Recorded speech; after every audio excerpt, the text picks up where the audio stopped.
ధన్యవాదాలు sir. Sir ఒక 2-3 రోజుల క్రితం మా ఆఫీస్కి ఒక వ్యక్తి వచ్చి ఒక మాట చెప్పినాడు సార్. దాన్ని గుర్తు చేయదలుచుకున్నాను సార్. అతని పైన క్లినికల్ ట్రయల్స్ జరిగినాయి సార్.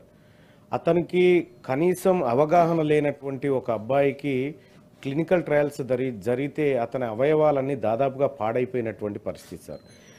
ఈ విషయం మీద మేము గత కొంతకాలంగా మేము పర్సనల్గా రీసెర్చ్ చేస్తూ ఉన్నాం సార్. చేస్తున్నటువంటి క్రమంలో మాకు కొన్ని కంపెనీల శాంపిల్స్, తర్వాత వాళ్ళ బయో రిజల్ట్స్, వీటన్నిటిని మేము పరిశీలించినటువంటి పిదపల ఇంకా కొంత సమాచారం కోసం, అంటే ప్రజా ప్రయోజనార్థం కొంత సమాచారం కోసం హెటిరో డ్రగ్స్ వాళ్ళకి ఒక లేఖ రాయడం జరిగింది సార్, త్రూ మన గవర్నమెంట్ ద్వారా. కానీ వాళ్ళు ఇప్పటి వరకు ఆ సమాచారం ఇవ్వకుండా చాలా రోజుల నుంచి, ఎప్పుడు సార్ నేను దాదాపు 4 నెలల క్రితం నుంచి ప్రయత్నం చేస్తూ ఉన్నా. రైట్ టు ఇన్ఫర్మేషన్లో పెట్టినా ఇవ్వట్లేదు, ఎక్కడ పెట్టినా ఇవ్వట్లేదు సార్. ప్రధానంగా ఏంటంటే సార్, నాకు తెలిసినటువంటి విషయం ఏంటంటే, ఆ విషయం కనుక బయటకు వస్తే అమెరికానే షేక్ అయ్యే పరిస్థితి అనిపిస్తుంది సార్ నాకైతే. ఎందుకంటే గత కొన్నేళ్ళుగా జరుగుతున్నటువంటి ఒక చీకటి వ్యవహారం ఇందులో దాగినట్టుగా నా దృష్టికి వచ్చింది సార్. సో తమరి ద్వారా నేను చేసేటువంటి రిక్వెస్ట్ ఏంటంటే సార్, నేను ప్రభుత్వానికి రిప్రజెంటేషన్ మన ద్వారా పంపించినాను సార్. దయచేసి ఆ సమాచారాన్ని ప్రజా ప్రయోజనార్థం మా సభ్యులకు కానీ మేము ఎవరడిగినా ఇవ్వాల్సిందిగా రిక్వెస్ట్ చేస్తూ ఒక మాట సార్.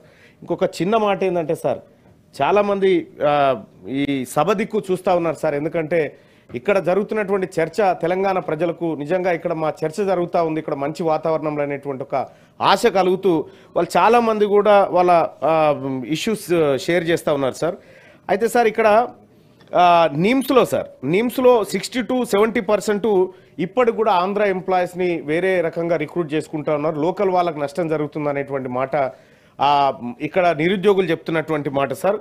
సో వాళ్ళు చాలా రోజుల నుంచి రిక్వెస్ట్ చేస్తూ ఉన్నారు సార్, పారామెడికల్ అన్ఎంప్లాయిడ్ యూత్ దయచేసి లోకల్ వాళ్ళతో రిక్రూట్ చేసుకోవాలనేటువంటి మాట వాళ్ళు ఒకటి చెప్తా ఉన్నారు సార్. ఇక ఇంకొక విషయంలో sir, government junior college and degree కాలేజ్లో rule 10A Act of 1994 and issued GO Void number GOMS number 16. Accordingly, writ petition was filed so and so sir. అయితే further they are requesting to recruit the vacant post 5,200 in the cadre of lecturers in.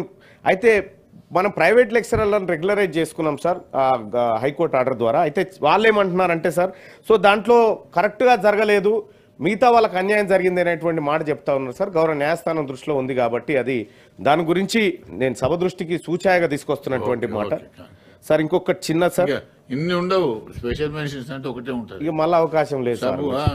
మళ్ళీ సభ వస్తుంది. ఈ సభ మంచిగా జరగాలని కోరుకుంటున్నా sir. మీరు అందరు బాగుండాలి సార్.